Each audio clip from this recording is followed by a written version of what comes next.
नमस्ते दोस्तों, कैसे आप? उम्मीद करता हूँ आप बहुत अच्छे होंगे। आज ये वीडियो फार्मा होलसेल के लिए बनने जा रहा है, जहाँ पे मैं आपको बताऊंगा कि फार्मा होलसेल अगर आपको स्टार्ट करना है तो किस तरीके से स्टार्ट कर सकते हैं, या फिर आपको इन्वेस्टमेंट कितनी लगेगी, मार्जिन कितना होता है, किस तरीके से आप इसको स्टार्ट कर सकते हैं। आपको बिल्कुल भी नॉलेज नहीं है इसकी, तो ये वीडियो आपके लिए कि यहाँ पे आपको बहुत सारी चीज़ें मैं आपको बताऊंगा, साथ में अपॉर्चुनिटीज़ और चैलेंजेस के बारे में भी बात होगी। तो चलिए इस वीडियो को स्टार्ट करते हैं।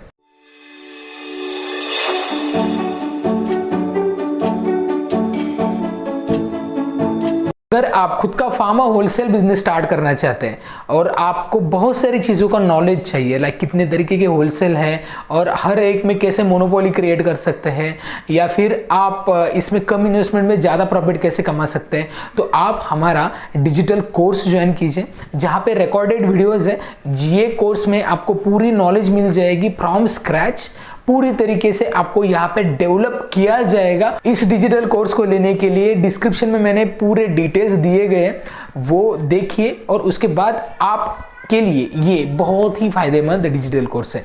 तो चलिए वीडियो को स्टार्ट करते हैं। मैं अभी आपको बताऊंगा कि होलसेल अगर आपको करना है तो क्या लगेगा। पहले तो आपको जो डॉक्यूमेंटेशन है, जैसे कि ड्रग लाइसेंस है, इसके बाद शॉप एक्ट लाइसेंस लगेगा, जीएसटी लगेगा, ओके, एफएसएसएआई लाइसेंस लगेगा, इसके बाद करंट अकाउंट लगेगा। तो ये सारी चीज़ें कैसे जनरेट करते हैं, इसके लिए ऑलरेडी मैंने एक वीडियो बनाया, ऊपर आई बटन पे लिंक प्रोवाइड की गई है, वो वीडियो देखिए। अब ये डॉक्यूमेंटेशन, अब डॉक्यूमेंटेशन बनने के बाद आगे क्या प्रोसीजर है, आपको फर्नीचर भी आपने रेडी कर लिया, तो आपको अब कंपनीज लेनी है। तो वो कंपनीज कौन सी लेना है ये आपको पहले डिसाइड करना होगा। एलोपैथिक करना है, जेनरिक करना है, सर्जिकल करना है, होम्योपैथिक करना है, एफएमसीजी करना है, तो इसमें अलग अलग कंपनीज हैं। तो टॉप कंपनी कौन सी है वो आपको लेनी चाहिए। जैसे कि एलोपैथिक अगर आपको करना है तो इसमें टॉप कंपनीज है, सिप्ला है, इसके बाद डॉक्टर रेड्डीज है, सन है, इसके बाद ग्लैक्सो है, सनोफी है, फाइजर है, बहुत ज़्यादा बड़ी कंपनीज है, एबॉट है, मैनकाइंड है, एफडीसी है, हेट्रो है। तो इतनी सारी कंपनीज है, तो आपके एरिया में कौन सी कंपनी ज़्यादा जाती है वो देखिए, और उनके कौन कौन से प्रोडक्ट जाते हैं ये आपको देखना होगा। इसके अकॉर्डिंगली आपको स्टॉक परचेस करना होगा। तो जनरली जब स्टॉक परचेस करते हैं तो आपको एक एक बॉक्स तो मिनिमम लेना ही पड़ता है, लाइक 10 स्ट्रिप्स वगैरह लेनी पड़ती है। जब आप स्टार्ट करते हो तो डायरेक्ट कंपनी आपको देती है क्या होलसेल? नहीं देती, तो आपको ट्रेड कटिंग में करना है। अब ट्रेड कटिंग मतलब क्या, यहाँ पे आप होलसेलर ही होते हैं लेकिन आप परचेस डायरेक्ट कंपनी से नहीं करते, वहां पे जो डायरेक्ट डिस्ट्रीब्यूटर होते हैं ना कंपनी के, वहीं से आपको परचेस करना है। तो ये हो गया आपको परचेस कैसे करना है। और मेडिसिन आप परचेस कर ली। अब इसके बाद आपको रिटेलर तक जाना है, तो इसके लिए आपके पास एम्प्लॉय लगेंगे। अब एम्प्लॉय कितने लगेंगे, तो जनरली ऑर्डर बॉयज लगेंगे, डिलीवरी बॉयज लगेंगे। इसके बाद आपको टेलीफोनिक कॉल के लिए, मतलब ऑर्डर के लिए एक रिप्रेजेंटेटिव लगेगा। आपके शॉप में इन्वेंट्री मैनेज करने के लिए जो स्टॉक आता है वो यहाँ पे रखना, और जब कस्टमर आता है वहाँ पे सप्लाई करना, सो इसके लिए सप्लाई बॉयज लगेंगे। इसके बाद एक मैनेजर लगेगा जो पूरा कंट्रोल रख सके या उसमें फाइनेंशियल्स में कंट्रोल रख सके, और उसके बाद एक फार्मासिस्ट। ये सारी चीजें आपको लगेंगी एम्प्लॉयज, एज ए एम्प्लॉय। आप टेक्नोलॉजी भी यूज कर सकते हैं जहां से आप ऑर्डर जनरेट कर सकते हैं रिटेलर से। तो आपको यहाँ पे क्या करना है, रिटेलर से ऑर्डर जनरेट करनी है। तो इसके लिए आपको जितने जितने आपके एरिया में रिटेलर है सारे जगह पे आपको विजिट करनी है और वहां से ऑर्डर जनरेट करनी है।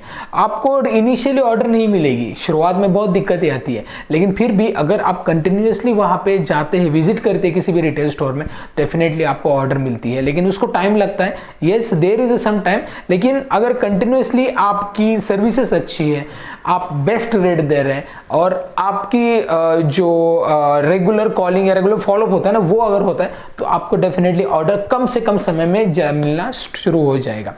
अब इसके बाद हम बात करते हैं कि अब आपको इन्वेस्टमेंट कितनी लगती है। तो जनरली इन्वेस्टमेंट पहले तो लगेगी डॉक्यूमेंटेशन में। डॉक्यूमेंटेशन तो आप अगर प्रोप्राइटरशिप फर्म है तो आपको कम से कम 20,000 तक आप डॉक्यूमेंटेशन के लिए लगेंगे पैसे। इसके बाद नेक्स्ट आपको लगेंगे कंपनीज लेने के लिए, कंपनीज की इन्वेंटरी। तो इसमें मैं आपको कैलकुलेट करता हूं 7 से 10 लाख रुपए तक की इन्वेस्टमेंट आपको लगेगी।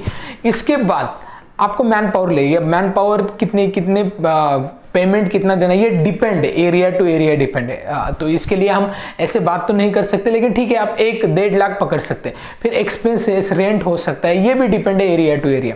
तो ये सारे, फिर फर्नीचर्स लगेगा, राइट, फर्नीचर के लिए थोड़ी कॉस्टिंग लगेगी, ये 1 या 2 लाख में आपको फर्नीचर बन सकता है। तो ये इनिशियल इन्वेस्टमेंट आपकी रहेगी, साथ में रोलिंग मनी लगेगा। जैसे कि आपने 7 लाख रुपए इन्वेस्ट किए तो आपके पास 4 या 5 लाख रुपए रोलिंग के लिए लगेगा, ठीक है, कि आपका स्टॉक गया तो डायरेक्टली पैसा मिलेगा ऐसा नहीं, बहुत बार क्रेडिट देना पड़ता है, तो वो स्टॉक जो पेमेंट है ना वो स्टक हो जाता है। इसके लिए आपके पास रोलिंग मनी होना चाहिए, जैसे आपकी सर्कल, मतलब आपका बिजनेस सर्कुलेट हो जाए। तो ये चीजें आपको लगेगी as a investment. Okay, margin की बात करें तो 10% मार्जिन ऑन एन एवरेज आपको मिलता है, लेकिन फिर भी आपको ज्यादा मिल सकता है जेनरिक में और सर्जिकल में, क्योंकि यहाँ पे डायरेक्ट कंपनी यहाँ पे रेट वगैरह प्रोवाइड नहीं करती, जो ऐसे स्टैंडर्ड रेट नहीं रहते, ठीक है, वो फ्लक्चुएट होते रहते। इसके लिए आप कितना रिटेलर को देंगे, आप कितना रखेंगे, जनरली 10% रखते हैं, 15%, 20% भी आप रख सकते हैं, डिपेंड है प्रोडक्ट टू प्रोडक्ट। अगर आपको अच्छी स्कीम मिली है तो आपका मार्जिन और भी बढ़ता है, राइट।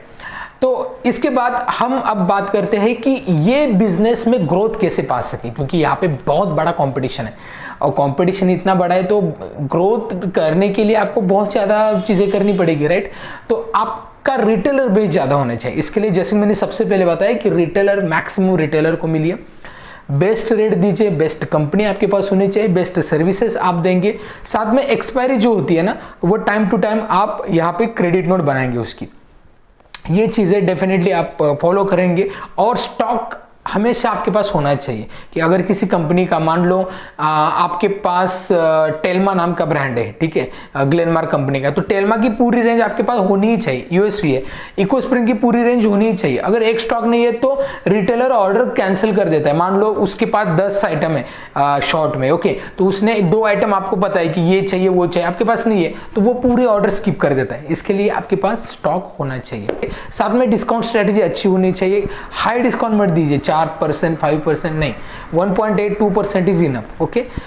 तो इसके ऊपर अगर देना है तो ये आपके ऊपर रहेगा, बट ये एक स्टैंडर्ड डिस्काउंट है जो आपको देना चाहिए। ये हो गई ग्रोथ स्ट्रेटेजी। अब बात करते हैं चैलेंजेस की। अब एक्चुअली इसमें चैलेंजेस क्या थे, ऐसा नहीं कि ये चैलेंज वाला बिजनेस नहीं है, बहुत लोग कर सकते हैं, कर तो सकते हैं, लेकिन यहाँ पे चैलेंजेस है, उसको ओवरकम करना पड़ेगा।